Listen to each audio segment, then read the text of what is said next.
Thank you all for attending this evening. Let me just get that out of the way right now. For the neurodevelopmental therapy educational topic. I can't believe how many supporters are in the room tonight. I just thank you all for attending. I'm also looking around the room and I see some parents here tonight that are looking for information, or caretakers that are looking for information to get their struggling children the help that they need. So thank you for attending. And then I'm also seeing some specialists and some therapists in the room, and I'm excited to network with these ladies, tell them a little bit what I do so that they can explain what they do, and hopefully we can help each other out moving forward. So thank you all for attending. All right, so a little bit about me. My name is Lacey Davis. I am the owner of Patterns of Hope, and I am also an NDD therapist. Now, I like to explain NDD as kind of a movement therapist, or a therapist that looks at body systems and reflexes. My technical term is neurodevelopmental delay therapist, but had I started with that, I could have lost all of you in the first 30 seconds of my speech, and nobody wants that. So if you remember NDD therapist, I am okay with that. I have a bachelor's degree in behavioral science with an emphasis in psychology and a minor in elementary education and sociology. I attended the Institute of Neuropsychological Psychology, another tongue twister for you, so INPP. And you're going to hear me refer to INPP as where I got my degree in NDD therapy, and also the exercise program that I'm going to use to help your kids. So if you hear INPP, that's what it's about. I have 18 years working with children and family. Yeah, I know, I started when I was 5. I have, most of that time has been spent working with kids that just struggle in education. So these are my 2 boys. Youngest one is Chase. Chase was 2 years behind grade level before we started NDD. He was struggling with reading, writing, math, and more of the math and writing for Chase. He's a pretty good reader. Dyslexia, dyspraxia issues, ADD, ADHD, definite balance and coordination, sensory processing, following step-by-step instructions was extremely hard for him, speech delays, and an immaturity where he was acting a lot younger than his age level. Then we have Brendan. Brendan was 3 years behind grade level, struggling in all academic areas, coordination and balance, sensory processing, following step-by-step instructions, immaturity, again, acting much younger than what he was, stress and anxiety, and then some autism traits, and people were telling me that I needed to get him tested for autism. Okay, so you can imagine we've been through it all. We've been through occupational therapy, physical therapy, speech therapy. Both of our children were in IEP programs, so many IEP meetings. In those meetings, we kept asking, what can we do more? Nothing was seeming to stick. Nothing was seeming to help the kids alleviate their struggles. We were just out of hope. We didn't know what else to do. And then a liaison for one of those meetings told us we needed to lower the expectation of our children. That phrase still haunts me today. But if I have to be completely honest with you guys, maybe, just maybe, it was the phrase that pushed me to find something different. But I can't go without thanking a dear friend of mine who introduced me to NDD. She is the reason I'm standing here today. She's also the reason I met the amazing Emily Roper. You can say hi, Emily. She was Brendan's therapist and quickly became my mentor, because I was like, how do I get this information? Where do I go to school? And she was like, so she quickly became my mentor, and then now, more importantly, my friend. So thank you, Emily, for being here. So my goal with NDD and Patterns of Hope is to create a holistic wellness center. First and foremost, to help your kids with their struggles, but then to help the families, right? We don't want to leave the family out of this. I know firsthand, it's hard to raise kids that struggle and that have disabilities, so I want to help the whole family. So to do that, I'm working with specialists. I'm trying to do connections to where we're going to get chiropractors on board, body massage. I don't know who needs a massage, but acupuncturist, anything that can help holistically the whole family. So to achieve this goal, I need more like-minded people. So if anybody out there is thinking, I need to share this information with a friend, or Lacey would be great at speaking at this event, if you make that connection for me, I will reward you with a free gift, and thank you so much for helping me to achieve my goal. So some more acknowledgments of two ladies that are doing just that, and they're in the room today. They are getting the word out about NDD. These two ladies are Stacy Batten and Missy Ashford. Yay! They started the NDD Family Foundation, and they're spreading awareness about NDD and how it can help how it can help everybody's children that struggle. They have been amazing. They came to me and Emily as parents that had children that went through this program. They saw the tremendous transformations in their kids and said, that's it, we need to get this information out to more people. So currently they are helping to raise funds so that we can help families that are struggling financially. They need to get the help they need so desperately for their kiddos too. And then they too don't want to forget about the families. So we have created, or they have created, the NDD Family Foundation Facebook page. We would love nothing more for families that have already gone through NDD, that are presently going through NDD, and that plan to in the future to join this group. I'm not going to deny, NDD is sometimes a rough road, and to have that person that we can ask questions to, or have that mom we can reach out to, that would just be great. So we just want to provide that network and help and support for everybody that joins us. So thank you, Stacy and Missy, for helping us achieve our goals, helping me and Emily, and getting the word out about NDD. So let's jump right into it. The research. This is just, 1 in 6 U.S. children aged 2 to 8 years old had a diagnosed mental, behavioral, or developmental disorder. Just sad. So what is NDD? Neurodevelopmental delay refers to the immaturity of the functioning of the central nervous system. Good for me to say, right? This immaturity is evident by the presence of primitive reflexes, along with a host of underdeveloped postural reflex and a host of other neurological markers. So each child is different, and NDD shows up differently in each child.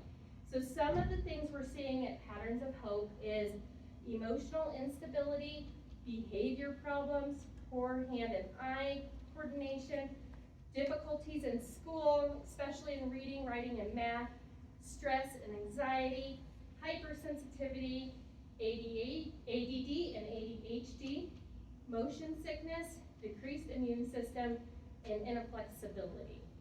If you can take out your phones and take pictures of the slides if you need to as well. So how is NDD different from other therapies you have tried? We work to alleviate the struggle from the bottom up. So starting as low as the brainstem, clear up to the frontal cortex. In other words, we work very developmentally in the way the child develops naturally. We don't just give compensation skills or more reading for the struggling reader. We ask the question, why? Why is the child struggling in the first place?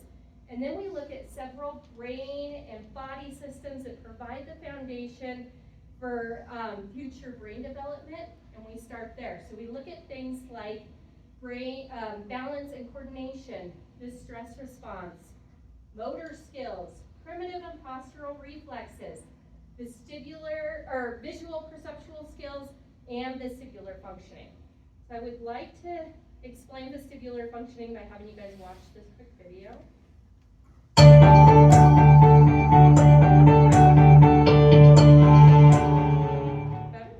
Vestibular input helps us interpret movement of our head.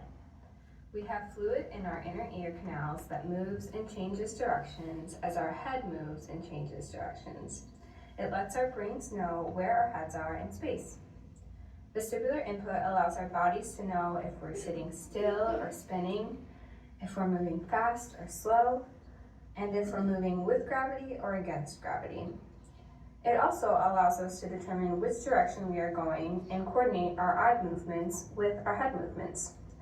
Spinning, turning, and climbing all rely on our vestibular sense. I'll describe red flags that can characterize different patterns of dysfunction that all fall under that very big vestibular umbrella. So first up, we have a child who is very fearful and insecure during movement activities where their feet need to come off the ground. That can include things like climbing or swinging or even just being picked up and being held. If your child has a big emotional response with things like that, they may have difficulties modulating vestibular input. Then we have children who have difficulties with balance or demonstrate poor posture, another big red flag. A third would be a child who has difficulties with using their eyes while their posture is challenged or while the body is moving. And then we have a fourth red flag, which would be difficulties with bilateral coordination or just generally using the body in symmetrical movements while doing gross motor activities. Then, finally, kind of going along with the last one, difficulties moving in sequence with a rhythm or when considering timing. If your child is generally uncoordinated, then there may be some difficulties with vestibular processing. All right, so just a little bit about the vestibular system. Whoa! Tech guy, what's going on? Okay. All right, balance and vestibular system. So balance is the first system to develop at just 16 weeks in utero. It is myelinated at birth, and if there is an issue with the balance system, it can affect all reflexes and all the senses in the body, even the sensory system.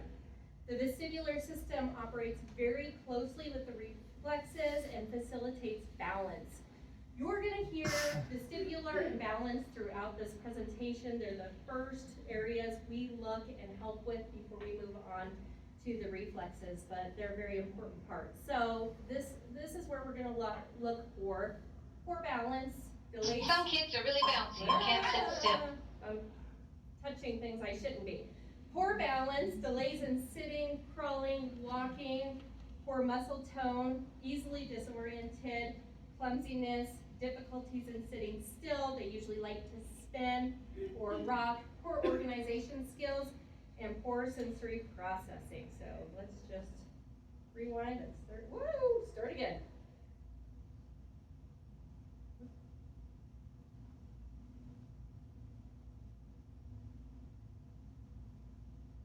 Some kids are really bouncy and can't sit still. Some kids aren't very coordinated. Some see food as a pile of toxic goo that hurts their mouth and jangles their taste buds. School might be a mysterious place where things don't make much sense. If this sounds like you may have sensory processing disorder, and we're going to explain it here.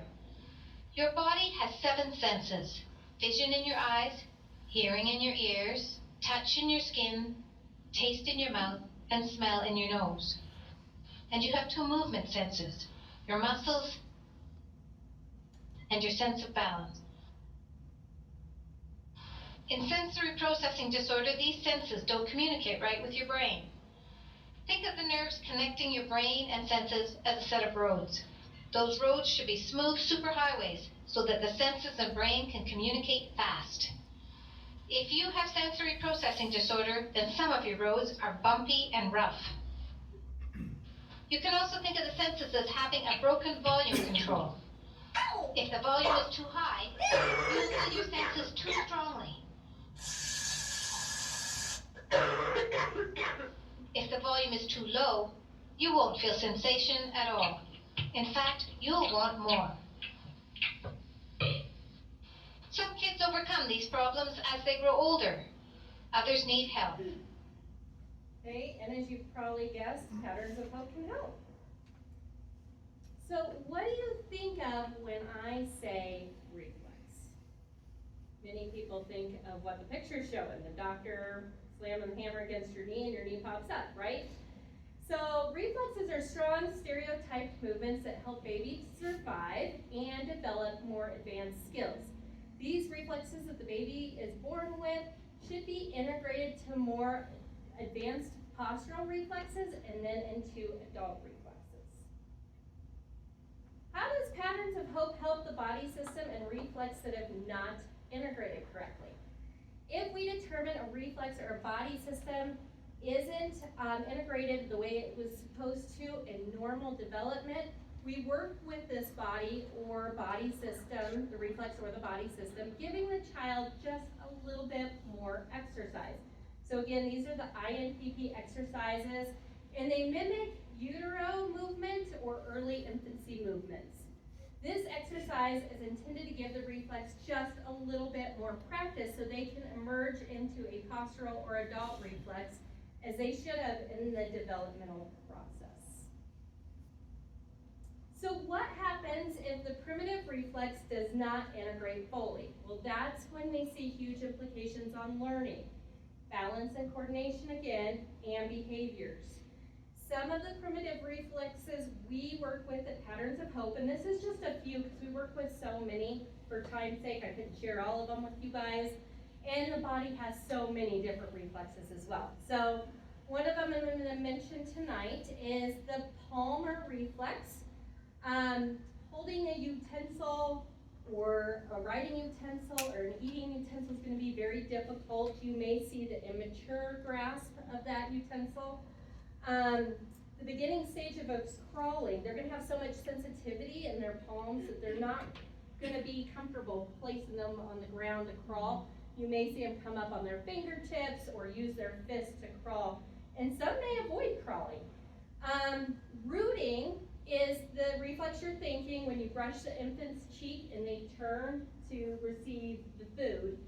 If this is still present in a child, in an older child, you're going to see a lot of oral stimulation, them putting things in their mouth, chewing on their clothing, their hair, stuff like that.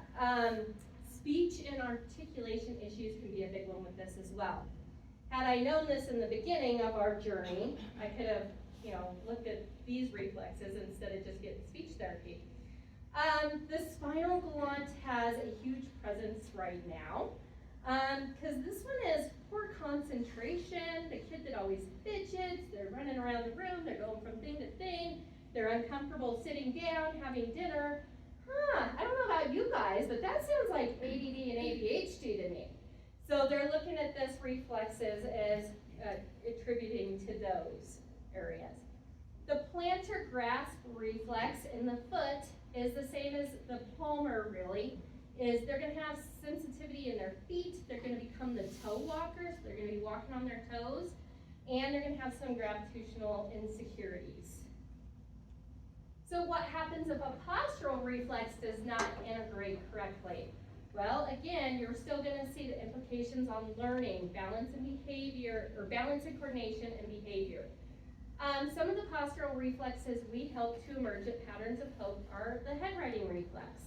So this is when you tilt the child, and well, anybody, and our head goes the opposite way, and so do our eyes to keep balanced. Some of these kiddos are so in line, you tilt them, they're going to fall over. And so really thinking about that, we have kiddos walking around concentrating on just keeping themselves upright because this hasn't become an automatic thing for them. So, and sometimes I even tell parents when I talk to them, think of your child with a battery on its back. If he's paying attention to balance and coordination, looking normal, acting normal all day long, and then you throw at him homework later on or any other stresses, their battery's drained and they almost cannot take that on. So that's when you're seeing the behavioral flare-ups later in the day, like school's like, oh, they're a joy, and they get home and they're not a joy. So that's kind of that thing. Amphibian reflex, cross patterns movements like crawling comes out of this reflex. A lack of fluency in gross motor skills or gross motor movements. Segmental rolling too is a lack of hip rotation and a stiff walking posture. So all of these really control the balance and coordination issues and just have implications on learning as well. So some of the, we're going to take a deeper dive in some of the main reflexes we see with patterns of hope. This is the Moro is the child's fight or flight response. This response can be set off by any sensory stimulus such as noise, touch, vision, vestibular, balance, anything like that. Children can get stuck in this state of arousal all day. This is the first reflex we address before moving on to others. But this is how I really want you guys to think about the Moro reflex. Say you take your child out to breakfast before school, and the waiter drops a whole tray of dishes. We all jump, right? Everybody would jump.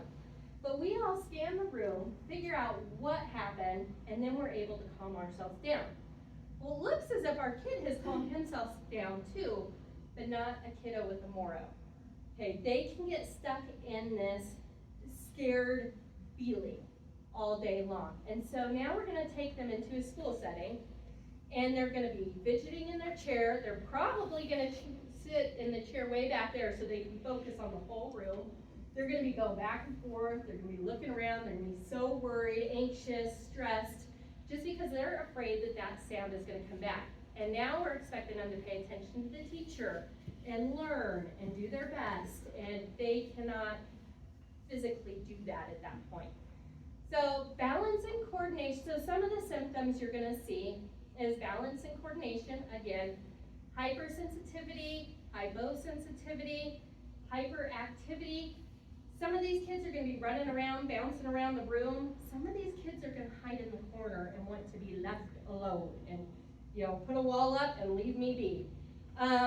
Anxious and fearful kid, poor impulse control, emotional irregularity. Both of these, they're not going to have control over that at this point. They're already set off. They're not going to have the correct control.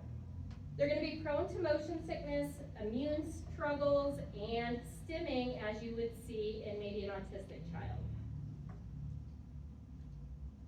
So, I've thrown so many stuff at you. Yes, Jamie? What's the difference between hypo and hypersensitivity? I'm sorry, I've never heard that before. That's okay. What I would say is just that kid that's hyperactive, more running around the room and inside, and the hyposensitivity and hyper is, it's going to be those really sensitive, touching, really sensitive to all touches, all stimulus coming in, or not sensitive at all, just like that video, right? Either want more or it's too much. So, thank you. No, that's all right. Okay, so I've given you guys a lot of information, so I'm going to read to you these testimonials. So, take a brain break, take a breather. I'll take a breather. M is an 11-year-old who came to Patterns of Hope struggling with math, paying attention in class, recalling directions, memory to turn in homework or bring homework home. None of us have ever dealt with that. Organization skills and confidence. So testimony from M's mother just 5 months after starting NDD. My son has had better sleep patterns. There are some parts of math that seem to be clicking better. I've noticed him reading and writing more. He also felt like he had the ability to complete assignment that had been hard for him previously. I am loving this growth, and I can't wait to watch as he grows to his full potential. So now to do a deeper dive into the AT and R. So I like to tell parents that think of the board in between the child that's separating left from right. And then this reflex is going to be challenged, if you will, by the head movement. So when they look this way, this side of our body straightens and this side bends as an infant. And vice versa, this side will straighten, this side will bend. And then it's hard to get that cross pattern to work. So let's see, the reflex helps with the birth process, and it is the jump start, if you will, to this, or to the visual motor. So you're taking that rattle, right, the baby is, and they're coming here and they're playing with it, and then they're coming here. Hopefully they're coming in the middle and grabbing it, and then hopefully they're crossing that midline. So it really has a lot to do with the eyes, and then the head, hands, and eyes are all connected. So common symptoms if this is not integrated correctly are poor visual tracking, difficulty crossing midline, reading and writing, and you'll see these kids take their paper and put it here and do everything over here so that they don't have to cross their midline. Poor balance and coordination, and poor hand-eye coordination. So a deeper dive into yet one more reflex that's a primitive reflex. It's the tonic labyrinthine reflex, TLR. This is triggered by head movement up and down now.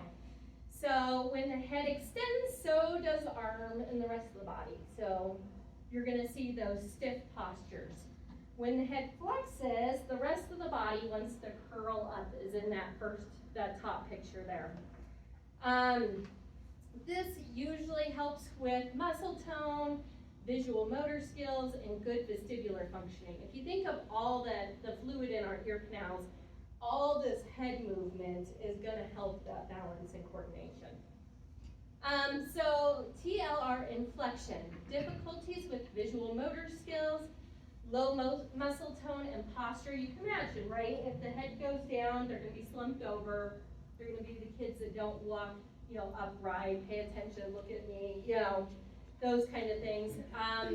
Reading, writing, and math difficulties with this, poor visual perception, motion sickness, balance and coordination, and dislikes of sports and physical education. In fact, it's really hard for a kid to play any kind of ball sports, because if that ball comes at midline, they don't know what to do, and most likely, it's going to hit them right in the head.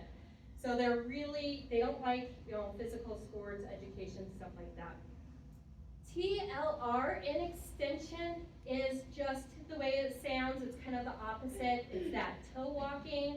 It's that stiff posture. You're going to see balance and coordination issues, motion sickness, ocular motor problems with the eyes, poor sequencing skills, poor organization skills, and some vestibular problems.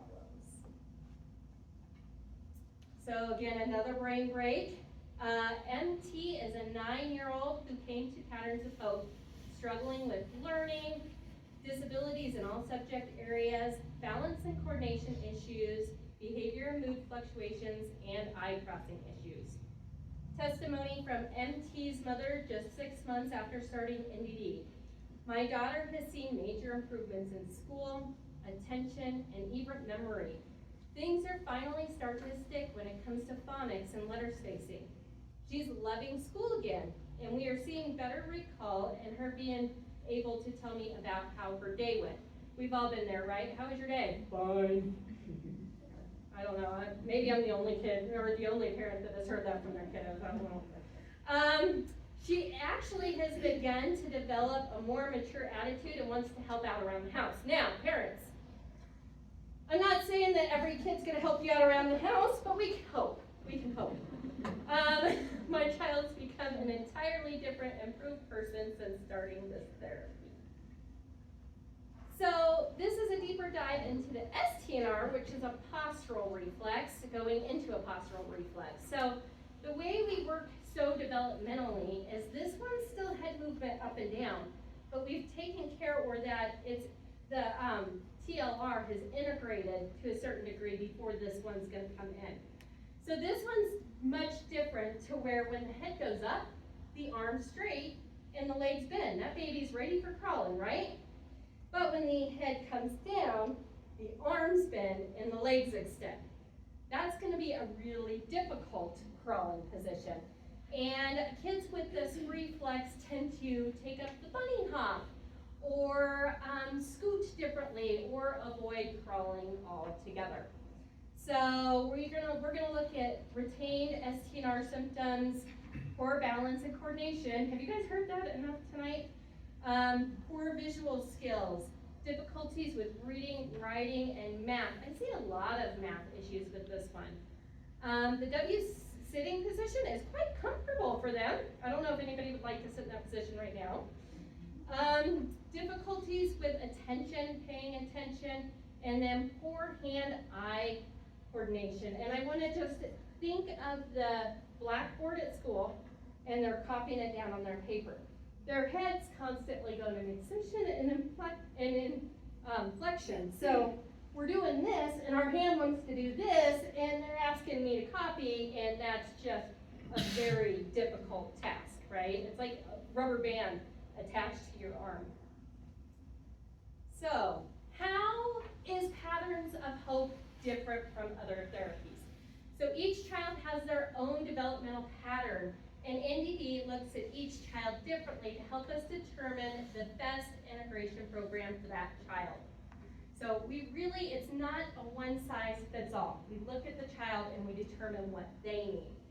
The program will never label a child, and we never prescribe medication. We use research-based methods and exercises, those INPP exercises, to help the reflexes do their job. We work to support the whole family. Remember the wellness center that I want to develop to work with the whole family so that everybody's supported. So that's our goal. And we support you 24/7 through the challenging times, and we want to celebrate the successes your child is making. So this is not to boast, just another brain break, if you will. Lacey has so graciously walked us through the entire process. Her true concern for our child and her desire to communicate, or her commitment to see my child get results, is genuine and evident. We are grateful for this therapy. It has allowed us to see all the potential in our child being brought to life. So Mama, the 12-year-old, and then Lacey has a warm and inviting spirit. She helped put our teenage son at ease and relieve his anxiety during the assessment process. Lacey's weekend check-ins helped make us feel confident that she was on top of my son's NDD therapy and a partner with us during the process. We have only been with Patterns of Hope for about 16 weeks and are already seeing quite a bit of change in our son. We are excited to see our son having an easier time managing school, expressing his thoughts, and dealing with life skills. We see the potential that has been locked inside our son being released. Thank you, Lacey. And that's mom of a 17-year-old. So what does the full assessment include? Test for gross muscle and coordination and balance, patterns of motor development. I test for cerebellar involvement. I test for dystokinesia. Yeah, you guys pronounce that. Rapid alternative movements. Good job. Ocular motor screening, visual perceptual screening, and then when we're working with your kids and testing all these areas, we're moving, we're jumping, we're skipping, we're doing movements. They actually enjoy the assessment, and even my teenagers don't fight with the assessment. They do really well. And then I leave you with an exercise that evening. We don't want to prolong you, given the child the help they so desperately need. So we've heard so many therapies out there that are a year and a half wait list. So as soon as we come in and do the full assessment, we'll give you a therapy exercise to start with immediately. And then while you're doing that exercise, we're going to work on a diagnostic assessment report for you. It's going to be about 10 pages in length, just telling us our findings and how we are going to set forth on your child's journey and how we're going to go about working with them. Because that lengthy report comes with so many questions and concerns, we go through that report with our families over a Zoom session or any caretakers that want to hear the information so that we can answer any questions at that time. So how do we get started and what does the program look like moving forward? Well, the first step is to fill out a questionnaire on our website, just telling us a little bit about your child, who they are, what they're struggling with. And then as soon as you hit submit and we receive that questionnaire, we're going to call and set up a phone conversation or phone consultation with you. This way we can get more information that you think is important to share with us. And this just helps make that plan for your child. The second step is if you decide Patterns of Hope after that phone consultation is right for you and your child, then we will schedule a full assessment. This is a comprehensive assessment used to create just a baseline of the developmental functioning. Each child has a different pattern again, so the assessments will create an individual-based plan for their individual needs. This assessment is going to be your biggest time and both time and money, your biggest investment in both time and money. But this is really what determines the right program for your child. And then the third step, review assessments. These assessments are follow-up visits every 8 weeks. During these visits, we will rescan and adjust your child's exercise. So your child's safety is my utmost concern. If I get any red flags while testing them or any areas where I think a doctor or somebody else, some specialist needs to look into it, I'm gonna let you know that. And I'm gonna have you do that before we start NDD or during NDD. So I will always be, looking after the safety of your child. If I give you an exercise too and you're just uncomfortable with it or you have questions or you don't know if you're doing it right, we always can check those exercises for free. We can either meet up halfway at a library if you live at a far distance. We can do Zoom check-ins. We can even, I like to use an app called Marco Polo because it's easy to send videos to and from, very simple. So always reach out to me if you have any questions. So another great thing about Patterns of Hope is that you get to help your child at home. You don't have to come in and out of my office 2-3 times a week, and I don't have to come in and out of your home 2 or 3 times a week. So this is great, just saving you money and time, which we want to do. And then if you're outside of our coverage area, again, we can always meet at a library for reassessments or even the assessment process. And we can do Zoom for all of this as well. So if you live outside of Colorado and you still want to do this with your kid, we can still work with you. So the key to your child's success is consistency, consistency, consistency. The exercise we give you needs to be completed every night, 7 days a week. The exercises usually only take about 15 minutes to complete and are fairly easy. We say to use this time to bond with your child and to just relax before bedtime. Reach out to me if you have any concerns. Again, I'm here to help you every step of the way. I would love more than anything to celebrate your children's success with you. I will reach out to you every Monday to see if there's anything I can help you with, any questions you have, so on and so forth. So again, consistency, doing the exercise every night is key. So, Brendan's story after doing NDD, and Brendan's in the back of the room today, so I get to pick on him. Brendan was 3 years below grade level, like I mentioned earlier, and had an IEP in all subject areas. Now he's a grade level junior, getting all A's and 1 C. I call that a win from where he's come from. I am wondering if he needs honor classes. Brendan has had an IEP for speech, and now his speech problems have disappeared. Any autism tics that people were seeing have disappeared. His balance and coordination issues have completely, boy, I used disappeared a lot, disappeared. He is excelling in mountain bike riding. I mean, he races mountain bikes down crazy fast down mountains. Don't get me started. But he does it, he's very good at it, and now he is a team captain on his mountain bike riding team. His immaturity has proven to an age-appropriate teenager, maybe a little more. I think he knows everything. He is an improved version of himself, and we are so proud of all his accomplishments. So Chase's story after NDD. Chase was 2 years behind grade level before NDD, and now Chase is at grade level, going into 7th grade.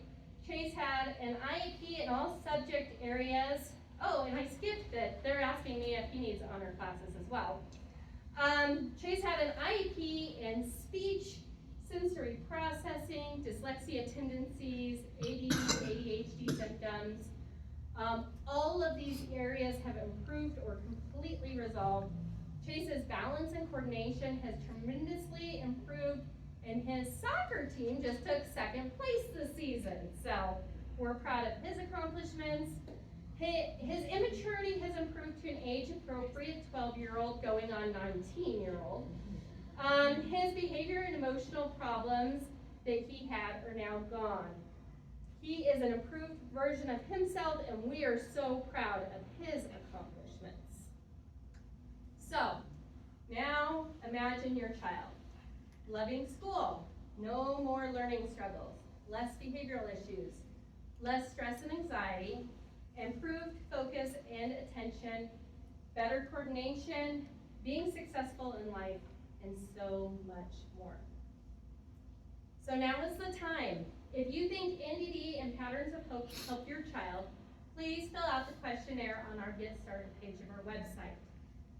If you schedule a free phone consultation tonight, and I have all the information over there and a calendar that you can sign up on, and we talk on the phone for that free consultation before the end of this month, I will award you with $150 off your child's initial assessment. So just please make sure you do that before the end of the month. I put June 14th on there, and then I looked at my crazy calendar, and that was not realistic. We can't wait to celebrate all of your child's successes with you.